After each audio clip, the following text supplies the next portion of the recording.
சங்கீதம் 2:8 வாசிக்க கேட்போம். Psalm 2:8.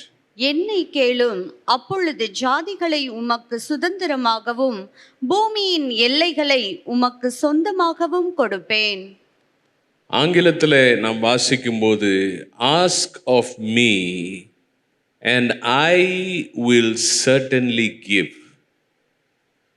நம்முடைய வாழ்க்கையிலே தேவைகள் இருக்கிறது, காரியங்கள் இருக்கிறது. மனிதர்கள் தங்களுடைய தேவைகளில் என்ன செய்கிறாங்கன்னா கலக்கம் அடைகிறார்கள், டிஸ்கரேஜ் ஆயிடுறாங்க. சிலர் பேனிக் ஆயிடுறாங்க, பதஷ்டம் அடைகிறார்கள். சிலர் மனிதர்களிடத்தில் போய் கேட்கலாம் நினைக்கிறார்கள், கேட்டாலும் அவர்களுக்கு போதுமான அளவு பதில் கிடைப்பதில்லை. ஆனால் தேவன் சொல்லுகிறார், நீ என்னிடத்தில் கேள், நீ ஜெபம் பண்ணுன்னு ஆண்டவர் சொல்றாரு. அப்போ ஆண்டவர் சொல்றார், நான் தருவேன். Ask and I will give. வசனத்தில் அந்த 2 வார்த்தை இருக்கிறது. நீ கேள், நீர் கேளும், நான் தருவேன். நாம் கேட்கும் பொழுது அவர் தருவார். இந்த நாட்களில் நாம் கேட்க போகிறோம், கர்த்தர் அதை கொடுக்க போகிறார். வேதத்தில் இயேசு சொன்னார், கேளுங்கள் அப்பொழுது உங்களுக்கு கொடுக்கப்படும் என்று சொன்னார். ஏனெனில் கேட்கிறவன் எவனும் பெற்றுக்கொள்ளுகிறான். வயசானவங்களோ, இளைஞரோ, பெரியவங்களோ, சிறியவங்களோ, யாரும் பேதமே கிடையாது. யார் ஜெபித்தாலும் ஜெபிக்கிறவர்களுடைய வாழ்க்கையிலே கர்த்தர் சிறந்தவைகளை தருகிறார். ஆகையினால்தான் இந்த ஜெபம் முக்கியமானதாக இருக்கிறது. தேவனை முதன்மையாய் வைப்பது தான் ஞானம். வசனம் சொல்லுது, கர்த்தருக்கு பயப்படுதலே ஞானத்தின் ஆரம்பம். ஞானம் துவங்கணும்னா கர்த்தருக்கு பயப்படுறதுனா என்ன அர்த்தம்? கர்த்தரை முதன்மையாய் வைப்பது. அப்போ அதில் ஒரு காரியம், நம்முடைய இந்த வருஷத்தில் முதல் மாதம், இந்த முதல் மாதத்தில் நான் கர்த்தரை முதன்மையாய் வைக்க போகிறேன். ஜெபத்தின் மூலமாக நாம் கர்த்தரை முதன்மையாய் வைக்கிறோம். காலையில் எழும்பி நம்ம பார்த்தீங்கன்னா, உலக பிரகாரமாக பார்க்கும்போது இந்த முதன்மையான காரியம், வேலைக்கெல்லாம் போகிறதுக்கு முன்னாடி முதல்ல பல் விளக்கி காலை கடன்கள்னு சொல்கிறோம். குளித்து ஆயத்தமாகி அதுக்கப்புறம் தான் நம்ம வேலைக்கு போகிறோம்.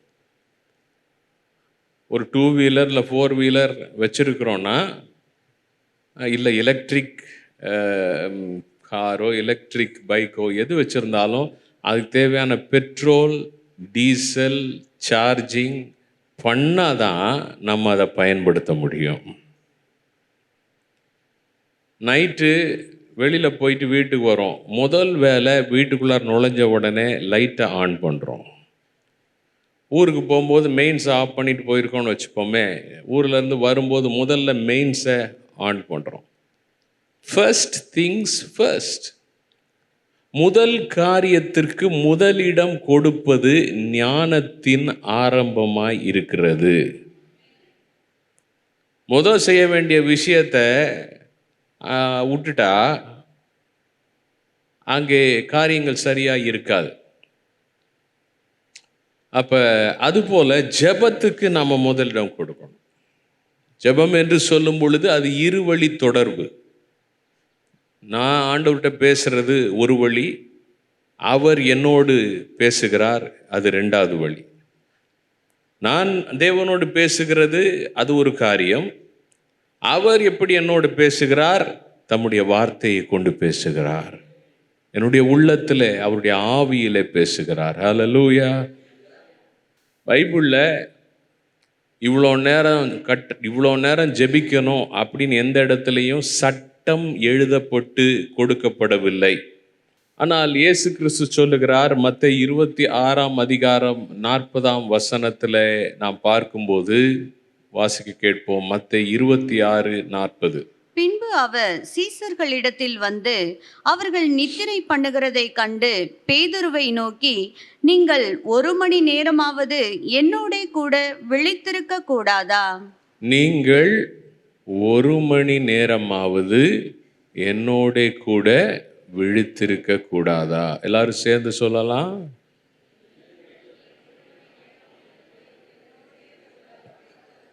விழித்திருக்க கூடாதான் ஆண்டவர் சொன்னது, ஜெபிக்க கூடாதா என்கிற அர்த்தத்தில் தான் சொல்லுகிறார். சும்மா முழிச்சிட்டு இருங்கப்பா அப்படி சொல்லல.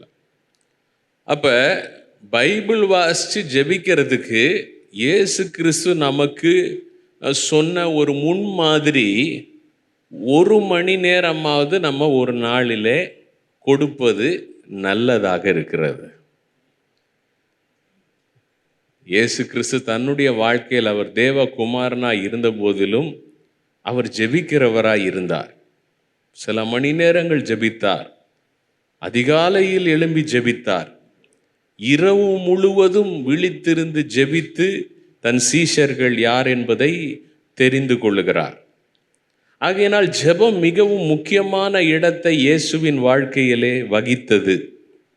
அப்ப இயேசுவின் பிள்ளைகளாகிய நாம், இயேசுவின் சகோதர சகோதரிகளாகிய நாம் நிச்சயமாய் ஜெபத்திற்கு முன்னுரிமை கொடுக்க வேண்டும். ஒரு உதாரணத்துக்கு சொல்கிறேன். அப்போ இந்த 1 hour 24 மணி நேரத்தில் 1 hour நம்ம ஜெபிக்கணும். இந்த காலையில் எழும்பி அந்த 1 hourல பைபிள் வாசிக்கிறதுக்கு ஒரு 1/2 மணி நேரம் வச்சுப்போம். அது பின்னாடி வச்சுக்கலாம். முதல்ல நாம் தேவனோடு பேசுறதுக்கு ஒரு 1/2 மணி நேரம், இப்படி நீங்கள் பிரிச்சுக்கலாம். 1/2 மணி நேரம் முதல்ல நான் ஜெபிக்க போகிறேன், 1/2 மணி நேரம் அடுத்தது பைபிள் வாசிக்க போகிறேன். வசனத்தின் மூலமாய் கர்த்தர் என்னோடு பேசுவார்.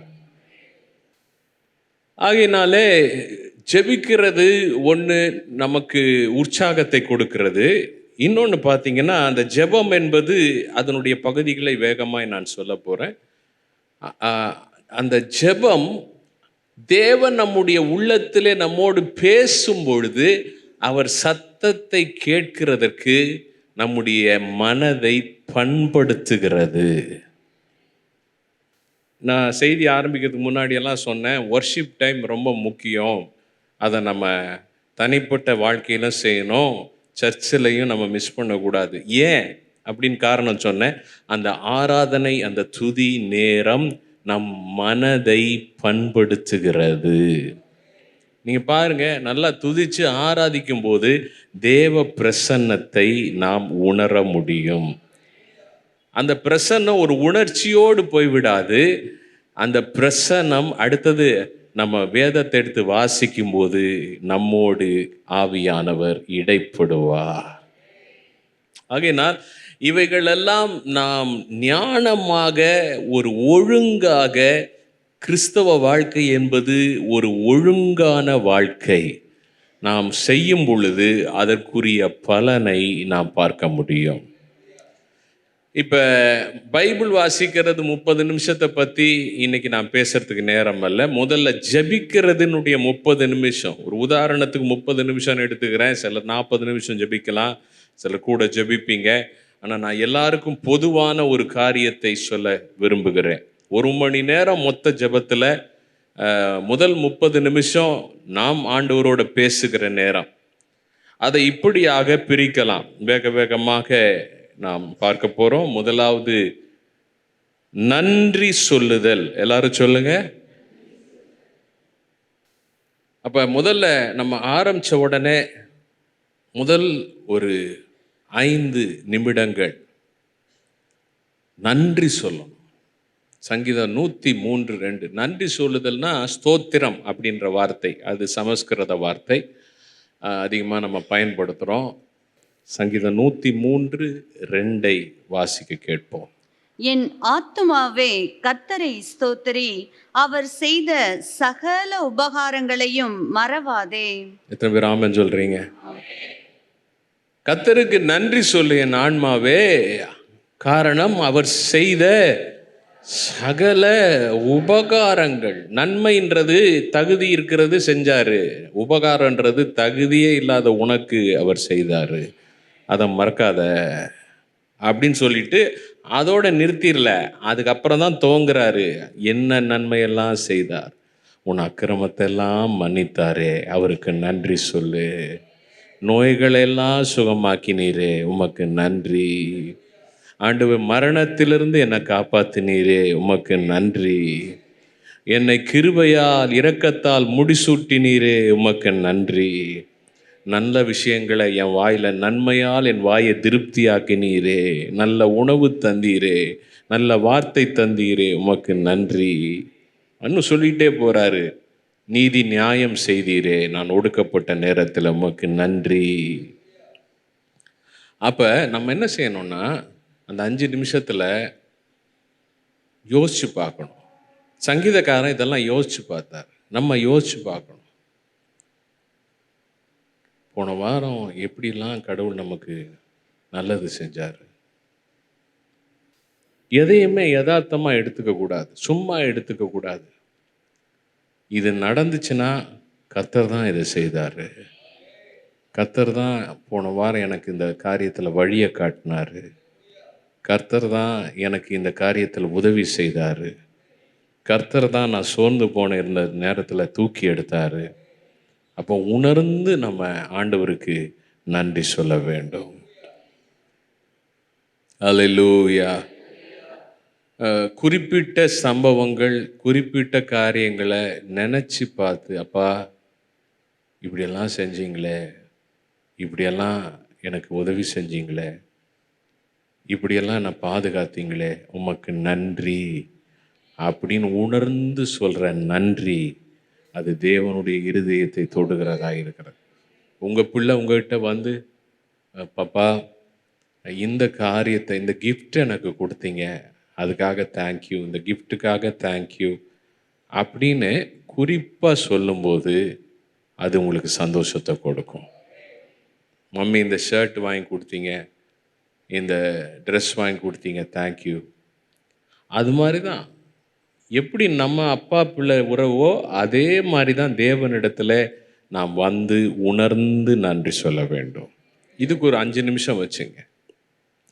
அடுத்தது துதி ஆராதனை. எல்லாரும் சொல்லுங்க, praise and worship. உபாகமம் 4ஆம் அதிகாரம் 7ஆம் வசனம் இந்த துதி ஆராதனையின் மேன்மையை சொல்லுகிறது. Deuteronomy chapter 4 and verse 7. ஒரு 10 நிமிஷம் நம்ம துதி ஆராதனை செய்யலாம். கூட செய்யலாம், 15 நிமிஷம் கூட செய்யலாம். குறைஞ்சது 10 நிமிஷமாவது நம்ம துதி ஆராதனை செய்ய வேண்டும். எல்லாரும் சேர்ந்து வாசிக்கலாம். நம்முடைய தேவனாகிய கர்த்தரை நாம் தொழுது கொள்ளுகிற போதெல்லாம் அவர் நமக்கு சமீபமாய் இருக்கிறது போல, தேவனை இவ்வளவு சமீபமாய் பெற்றிருக்கிற வேறே பெரிய ஜாதி எது? தொழுது கொள்ளுகிறதுனா ஆராதனை. ஓகே, துதி என்பது தேவன் எப்படிப்பட்டவர் என்று சொல்வது, ஆராதனை என்பது நம்மை அவர் கரங்களில் அர்ப்பணிப்பது. இந்த துதி ஆராதனை பார்த்தீங்கன்னா, சிம்பிளாக சொல்லணுன்னா, பாடல்களை நாம் பாடி கர்த்தரை நாம் துதித்து ஆராதிக்கிற ஒரு நேரமாய் வைத்து கொள்ளலாம். உதாரணமாக உங்களுக்கு ஒரு எக்ஸாம்பிளுக்கு, ஏன்னா இதை நம்ம நடைமுறையாக செய்ய வேண்டிய காரியம், ஆகையினால் நாம் இதை ஒரு அனுபவமாக உங்களுக்கு சில எக்ஸாம்பிள் கொடுக்குறேன். இப்போ இந்த பாட்டு இருக்கு, உம்மை உயர்த்தி உயர்த்தி. நல்லவரே வல்லவரே காண்பவரே காப்பவரே நன்றி நன்றி நன்றி நன்றி. இப்போ பார்த்தீங்கன்னா, நல்லவரே வல்லவரே இதெல்லாம் என்னென்னா, ஆண்டவர் எப்படிப்பட்டவர் அப்படின்னு சொல்லிட்டு, கண்ணீர் துடைக்கிறீர், காயம் ஆற்றுகிறீர், அதுவும் ஆண்டவர் எப்படிப்பட்டவர், என்னெல்லாம் செய்கிறார். உம்மை உயர்த்தி உயர்த்தி. அப்போ துதி என்பது கர்த்தரை உயர்த்துவது. அப்போ இந்த மாதிரி பாடல்களை நாம் பாடலாம். ஆராதனை என்பது நம்மை அவர் கையிலே ஒப்படைப்பது. உதாரணமா, இரவெல்லாம் பகலெல்லாம் இதயம் உமக்காக துடிக்குதையா, நினைவெல்லாம் பேச்செல்லாம் நேசரே உம்மை பற்றி தானே ஐயா. சிலர் இந்த மாதிரி பாட்டெலாம் பாட மாட்டாங்க. ஏன்னா நம்ம இருதயம் இன்னும் அவருக்காக துடிக்கலையே, இன்னும் ஃபுல்லாக அவரை பற்றி நினைக்கலையே. நான் சொல்லிட்டேன், கவலைப்படாதீங்க, பாடுங்க, துடிக்க ஆரம்பிச்சிடும். பாடுங்க, நினைக்க ஆரம்பிச்சிருவீங்க. இதெல்லாம் சீரியஸான மேட்டர். ஏன்னா இது ஏன் சொல்கிறேன்னா, நான் அந்தளவுக்கு என் வாலிப நாட்களில் பார்த்தீங்கன்னா மனசாட்சி ரொம்ப கூர்மையாக வச்சுக்கிட்டதுனால அப்போ நான் பாட மாட்டேன். சில நேரத்தில் பாட மாட்டேன். நம்மங்கடா அந்த நேரத்தில் இருதயம் அங்கே ஆண்டவருக்காக துடிக்காமல் இருந்திருக்கு. அப்போ அவர் இல்லை, நீ பாடு, நீ பாடு. நான் பாடுன்னா கத்த துடிக்க வச்சார், அவருக்காக துடிக்க வச்சார். சரிங்களா? நம்ம குற்ற மனசாட்சியோடு இருக்கக்கூடாது, குமாரனுடைய மனசாட்சியோடு இருக்கணும். எனிவே, இப்போ இந்த பாட்டு பார்த்தீங்கன்னா இது ஆராதனை. ஏன்னா, உன்னத தேவனே என் இயேசுராஜனே உம்மோடு இணைந்திட என் உள்ளம் ஏங்குதையா. ஒரு உதாரணத்துக்கு சொல்கிறேன். அப்போ உம்மோடு ஏற்கனவே நம்ம கிறிஸ்துவுக்குள்ளார தான் இருக்கிறோம், கிறிஸ்துவ நமக்குள்ளார தான் இருக்கிறாரு. அதை நம்ம அனுபவிக்கிறோன்னு சொல்லி பாடுறோம் பாருங்க, அதுதான் ஆராதனை. அதை நம்ம மனசுக்கு சொல்கிறோம், அதான் ஆராதனை. ஓகே. ஸோ இந்த துதி ஆராதனை இப்படி இது எக்ஸாம்பிள் கொடுக்கணுன்னா இன்றைக்கி கொடுத்துட்டே இருக்கலாம், இன்னும் 1/2 மணி நேரம் கூட எடுக்கலாம். ஆனால் இதுதான் துதி ஆராதனை. எத்தனை பேர் விளங்குது? அப்போ பாடல்களை பாடி இது ஒரு 10 மினிட்ஸ் இதுக்கு நம்ம கொடுக்கலாம், ஒரு 10 நிமிஷம். மூன்றாவது பார்த்தீங்கன்னா சோல் சர்ச்சிங் அண்ட் சரண்டர். இருதயத்தை ஆராய்ந்து பார்த்து சுத்திகரிப்பு செய்தல். இருதயத்தை ஆராய்தல், சுத்திகரித்தல். Soul searching and surrender. சங்கீதம் 139, 23, 24.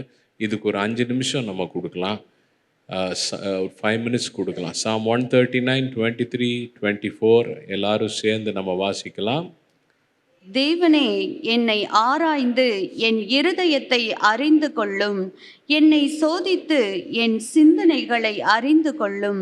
வேதனை உண்டாக்கும் வழி என்னிடத்தில் உண்டோ என்று பார்த்து நித்திய வழியிலே என்னை நடத்தும். அந்த நேரத்தில் நம்ம என்ன செய்யலாம்னா, எந்த இடத்துல நம்ம குறைப்பட்டவர்களாக இருந்திருக்கிறோம், எங்கேயாவது நம்ம கத்தரை துக்கப்படுத்தியிருக்கணுமா, இல்லை கத்துக்கு பிரியமில்லாத காரியங்களை செஞ்சுருக்கிறோமா, இல்லை சொல்லியிருக்கிறோமா, இல்லை ஆண்டவர் உணர்த்தியும் ஏதோ ஒரு விஷயத்தில் கீழ்ப்படியாமல் இருக்கிறோமா, இந்த இருதயத்தை ஆராய்ஞ்சு பார்க்குறது ரொம்ப ரொம்ப ரொம்ப முக்கியம்.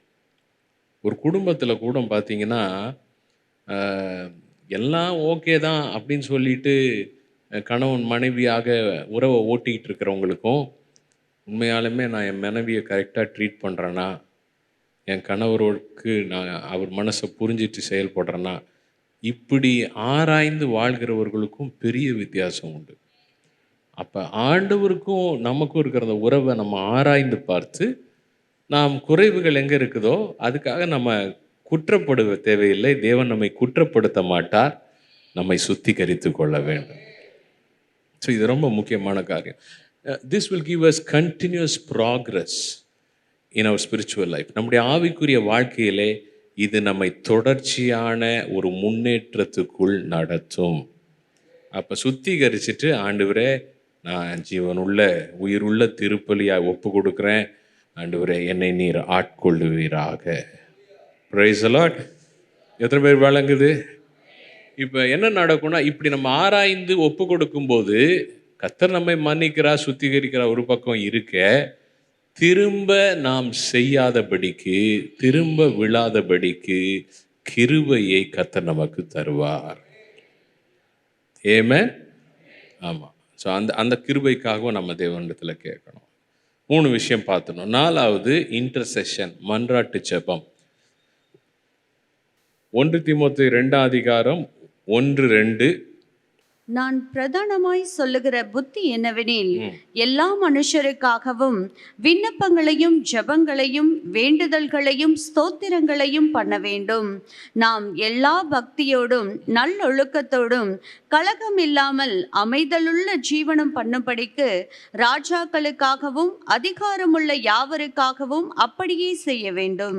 ஓகே, மன்றாட்டு ஜெபம் எல்லாரும் சொல்லுங்க. அப்படின்னா மற்றவர்களுக்காக ஜெபித்தல். எல்லாரும் சொல்லுங்க. எழுதணும்னு எழுதிங்க. மன்றாடுதல்னா என்ன அர்த்தம்? மற்றவர்களுக்காக ஜெபித்தல்.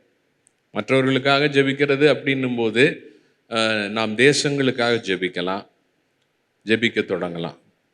நான் என்ன பண்ணுவேன்னா என் பக்கத்துலேயே ஒரு குளோப் ஒன்று வச்சுருக்கிறேன். ஏன்னா ஆண்டவர் இந்த வருஷம் என்ன சொல்லியிருக்கிறாரு? என்னை கேளும், தேசங்களை உமக்கு சுதந்திரமாக, பூமியின் எல்லைகளை உமக்கு.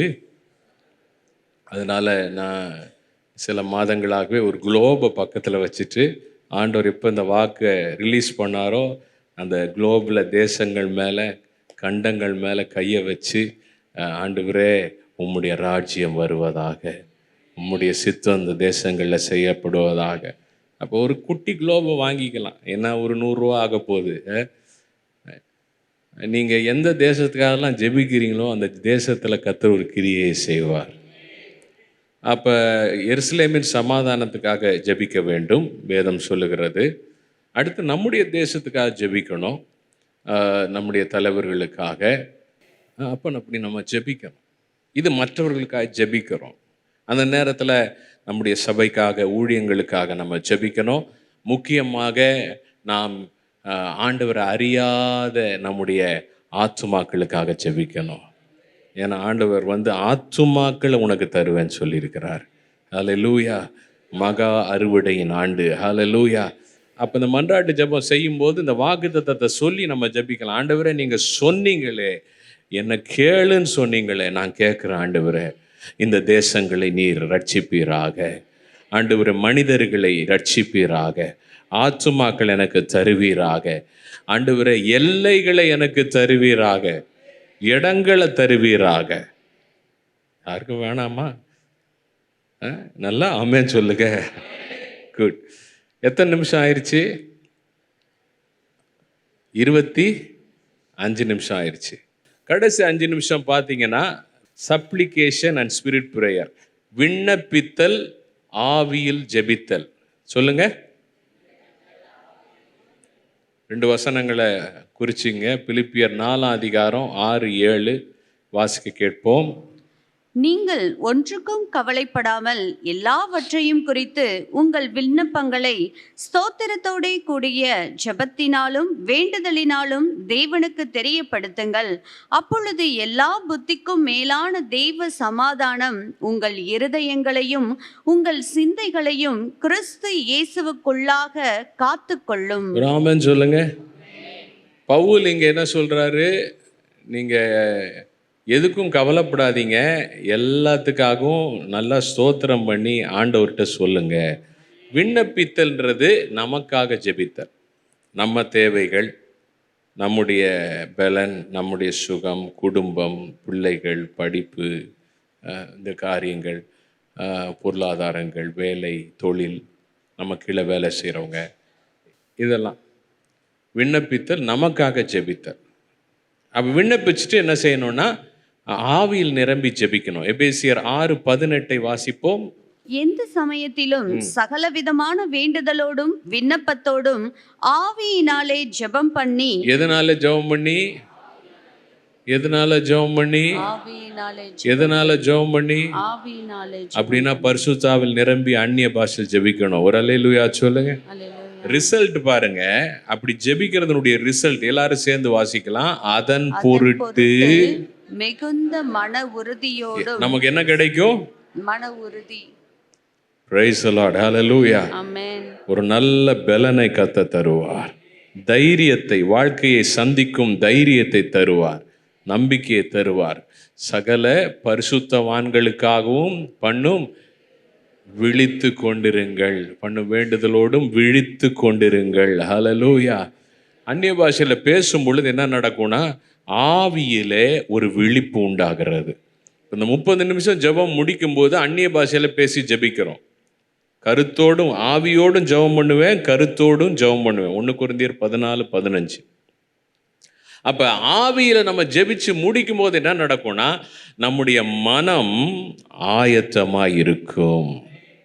அந்த நேரத்திலேயே சில தரிசனங்கள் எல்லாம் கர்த்தர் நம்ம காட்டுவார். இல்லை ஏதாவது ஒரு வசனத்தை நம்ம உள்ளத்தில் நினைவுக்கு கொண்டு வருவார். இல்லை நம்ம அடுத்த 30 நிமிஷம் இது தரிசனமும் கிடைக்கல, எனக்கு வசனமும் உள்ளத்துக்கு வரல சொன்னால் கவலைப்படாதீங்க. பைபிளை வழக்கமாக வாசிக்கிற மாதிரி இப்படி திடீர்னு திருப்பி கிரிக்கெட் மாதிரியெல்லாம் விளையாடக்கூடாது. பைபிளில் வழக்கமாக வாசிக்கிற மாதிரி வாசிங்க. அந்த நாளிலே கர்த்தர் உங்களோடு பேசுவார். அதை குறிச்சிங்க, அதை எழுதி வைங்க. கர்த்தர் அந்த வார்த்தையின் மூலமாய் உங்களை பலப்படுத்துவார், வழி நடத்துவார், போதித்து புத்தி சொல்லுவார். ஆமென். ஆகையினால ஜெபம் பண்ணுறது இந்த குறிப்புகளை சொல்லுங்க. முதலாவது குறிப்பு என்ன? நன்றி சொல்லுதல். 2வது குறிப்பு துதி ஆராதனை. 3வது இருதயத்தை ஆராய்தல், சுத்திகரித்தல். 4வது மன்றாடுதல். 5வது விண்ணப்பித்தல், ஆவியில் நிறைந்து ஜெபித்தல். ஹல்லேலூயா. இதை ஈஸியாக ஃபாலோ பண்ணலாம். எத்தனை பேர் ஃபாலோ பண்ணணும்னு சொல்கிறீங்க? நீங்கள் பண்ணுங்க, உங்களால் ஈஸியாக ஜெபிக்க முடியும். கர்த்தர் உங்களுக்கு உதவி செய்வார். கண்களை மூடி ஜெபிக்கலாம். எங்களை நேசிக்கிற அன்பின் பிதாவே, ஜெபத்தின் மேன்மையை நீர் எங்களுக்கு கற்றுக் கொடுத்ததற்காக நன்றி சொல்லுகிறோம் அப்பா. இந்த புதிய ஆண்டிலே பிரவேசித்திருக்கிற ஒவ்வொருவரின் வாழ்க்கையிலும் ஆண்டவரே இந்த ஜெபம் ஒரு பலனாய் மாறுவதாக. ஆண்டவரே நீங்கள் சொன்னீங்க, என்னிடத்துல கேள் அப்பொழுது உனக்கு நான் தருவேன்னு சொன்னீங்க. ஆண்டவரே ஒவ்வொருடைய தேவைகள் எவ்வளோ பெரியவைகளாய் இருந்தாலும் நீர் தேவையை காட்டிலும் மிகவும் பெரியவராய் இருக்கிறேன். நாங்கள் வேண்டிக் கொள்வதையும் நினைப்பதையும் காட்டிலும் அதிகமாய் செய்ய வல்லவராய் இருக்கிறீர். ஆண்டவரே இந்த ஜெப வாழ்க்கையிலே ஆண்டவரே முன் செல்ல கிருபை தருவீராக. ஆண்டவரே ஒவ்வொரு நாளும் ஜெபிக்கிற கிருபை தருவீராக. ஜெபத்தை ஒழுங்காக ஆண்டவரே தங்கள் வாழ்க்கையில ஏற்படுத்தி கொள்ள கிருபை தருவீராக. ஆண்டவரே ஆவியில் நிரம்பி ஜெபிக்க கிருபை தருவீராக. ஊக்கமாய் ஜெபிக்க கிருபை தருவீராக. இடைவிடாமல் ஜெபிக்க கிருபை தருவீராக. ஆண்டவரே இந்த ஜெபத்தின் மேன்மையை காண செய்வீராக. நீர் ஒவ்வொருவருக்கும் உதவி செய்கிறதற்காய் நன்றி சொல்லுகிறேன். இயேசுவின் நாமத்தினால் இப்பொழுதே ஒரு ஜெப அபிஷேகம் ஒவ்வொருவருக்குள்ளும் பற்றி எரியட்டும். பரிசுத்த ஆவியானவர் அந்த அக்னியை போடுவீராக. வல்லமையினால் நிரப்புவீராக. அபிஷேகம் பண்ணுவீராக. விண்ணப்பங்களின் ஆவியினால் நிரப்புவீராக. ஆண்டவரே அந்த ஜெபத்தின் விளைவாக உம்முடைய வசனத்தை கொண்டு நீர் பேசுவீராக. நீ செய்கிறதற்காய் நன்றி சொல்லுகிறோம். அற்புதங்கள் ஒவ்வொருவர் வாழ்க்கையிலும் பெருகுவதாக. சுகம் பெருகுவதாக. பலன் பெருகுவதாக. நன்மை பெருகுவதாக. விடுதலை பெருகுவதாக. ஞானம் பெருகுவதாக. செழிப்பு பெருகுவதாக. மனுஷனால் கூடாத காரியங்களின் தேவனால் கூடுவதாக. செய்கிறதற்காய் நன்றி அப்பா. இயேசுவின் நாமத்தில் பிதாவே, ஆமென். கர்த்தர் உங்களை அளவில்லாமல் ஆசீர்வதிப்பாராக. ஒரு அருமையான அறிவிப்பு. புது வருஷம் தொடங்குது. ஒவ்வொரு நாளும் கடவுளுடைய வார்த்தையை நம்ம வாசிப்பது, கேட்பது, ஆண்டவர் நம்ம கூட என்ன பேசுகிறார் அப்படின்னு தெரிஞ்சுக்கிறது நமக்கு ரொம்ப ஆசீர்வாதமாக இருக்கும். 100க்கு அதிபதி ஒரு முறை இயேசுவிடத்தில் சொன்னார், ஒரு வார்த்தை மாத்திரம் சொல்லும், அப்பொழுது என் வேலைக்காரன் சுஸ்தமாவான்னு சொல்லிட்டு. அதனால் அந்த ஒரு வார்த்தையை இந்த அருமையான அனுதின தியான புஸ்தகம் தேவனே இன்று என்னை உருமாற்றும். இந்த புஸ்தகம் தமிழ்லையும் இருக்குது, ஆங்கிலத்தில் லார்ட் சேஞ்ச் மீ டுடே என்று இருக்கிறது. இந்த புஸ்தகத்தை நீங்கள் பெற்று தினமும் நீங்கள் ஒவ்வொரு நாளுக்கும் செய்தி இருக்கும், அதை வாசிச்சிங்கன்னா கடவுள் உங்களோட பேசுவார். இயேசு உங்களோட தனிப்பட்ட விதத்தில் பேசுவார். ஆயிரக்கணக்கான மக்கள் பயன்படுத்துகிறாங்க. நூற்றுக்கணக்கான பேர் தங்களுடைய சாட்சிகளை பகிர்ந்து கொண்டிருக்கிறாங்க. இதை எப்படி பெற்றுக்கொள்ளலாங்கிற தகவலை நீங்கள் கீழே இருக்கிற எண்களிலே தொடர்பு கொண்டு அறிந்து கொண்டு அதற்குரிய காணிக்கை நீங்கள் அனுப்பி பெற்றுக்கொள்ளுங்க. ஒவ்வொரு நாளும் புதிய வருஷத்தில் நீங்கள் பயன்படுத்தலாம். மிகப்பெரிய ஆசீர்வாதமாய் உங்களுக்கு இருக்கும். கர்த்தர் தாமே உங்களை ஆசீர்வதிப்பாராக. God bless you. மீண்டும் வருகிற வாரம் உங்களை சந்திக்கிறேன்.